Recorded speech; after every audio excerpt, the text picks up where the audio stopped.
So today we're replacing the power steering fluid along with the return and suction lines running to the pump and the reservoir. Let's jump right into it. If you're a returning subscriber, thank you again for watching. And if you're new here, essentially I show on how to maintain and repair your vehicle at home, save thousands of dollars over the long run. So here on Mr. Subaru, 13 years old, 175,000 miles. On the passenger side, we have the power steering reservoir, and you'll find two lines.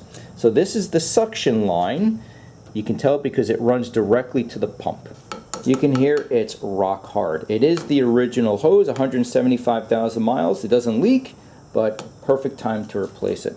On the opposite end of the reservoir, this is the return line. This comes up from the power steering rack. Again, perfect time to replace this. Now, just so you can see precisely what I'm doing, I'm removing this plastic shroud, the air filter assembly, and the plastic intake hose.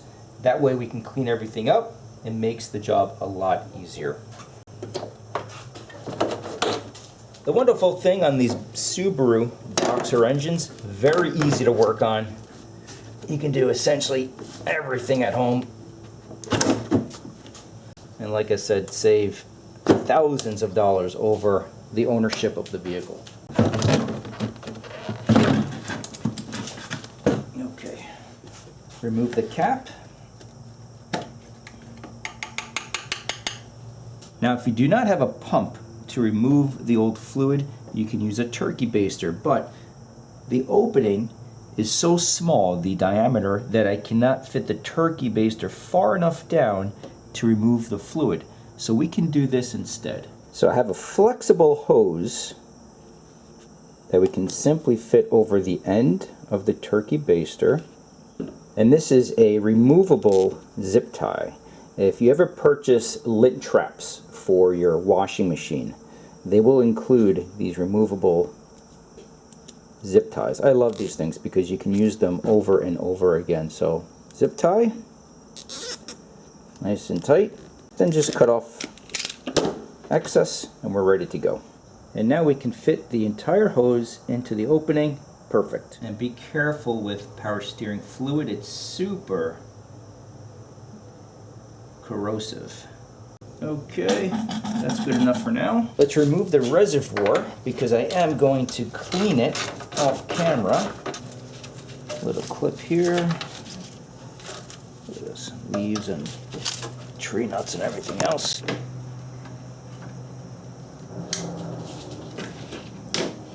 And then I have an empty jug right here, along with a funnel.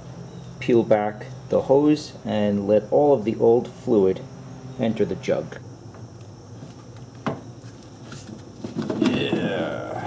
And now we'll remove the return line here. Be careful, you don't want the stuff going in your eyes. Nothing. Okay, now we can clean this up real quick. Now just look how nasty this old fluid is. It's blackish brown, it should be bright red. I'll show you a comparison later on in the film. Everything is cleaned up nicely here. At this point, I want to jack up the vehicle because we need to turn the steering wheel from lock to lock. And the wonderful thing about older vehicles, not only are they easier to work on, but jacking them up is also a pleasure.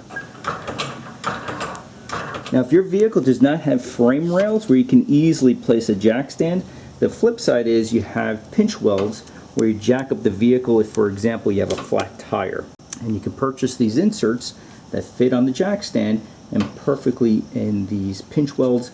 I'll include a link for these in the description box below. Now, the recommended fluid for the Subaru is either Subaru ATF, or I can use Dexron 3 or equivalent transmission fluid. So this qualifies, this does work in our case. And then here is the suction line. We're going to place the end of this hose directly into the bottle. Now, unfortunately, the diameter of the power steering hose is too large. It will not fit into the opening of the bottle. So what I'm going to do is, with a very clean and brand new razor, is take off the top of the bottle so we can fit in the hose. Now in my case, I'm placing the bottle right about here in between both radiator fans and behind this upper radiator hose. On your vehicle, you may want to use a bungee cord just to keep it in place. And now we can place this hose, again, this is the suction line, directly into the bottle, all the way down. And then this return line, I'm using, once again, an empty bottle. There we go. Now just to show you exactly what's going on here in one frame, this is the suction line, clean fluid, return line, empty bottle.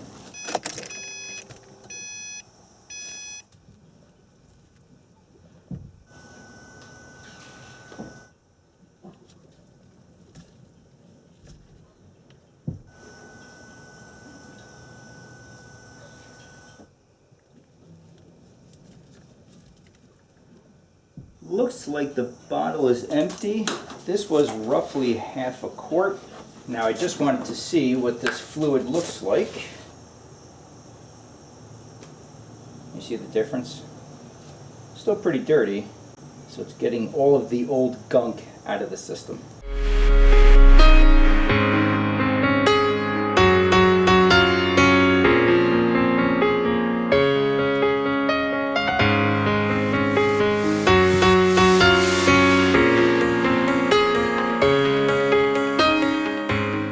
So here we are the next day. I ran into a roadblock yesterday and the parts store did not have any hosing in stock, so I had to wait for another store to open this morning and we're up and running. If you're curious on how to measure the diameter of a hose, I will include a link in the description box below. So that being said, we have everything back together. We have fresh, clean fluid in the reservoir. At this point, we're going to start the vehicle, and you want to turn the steering wheel again from lock to lock and let all of the air bubbles bleed from the system.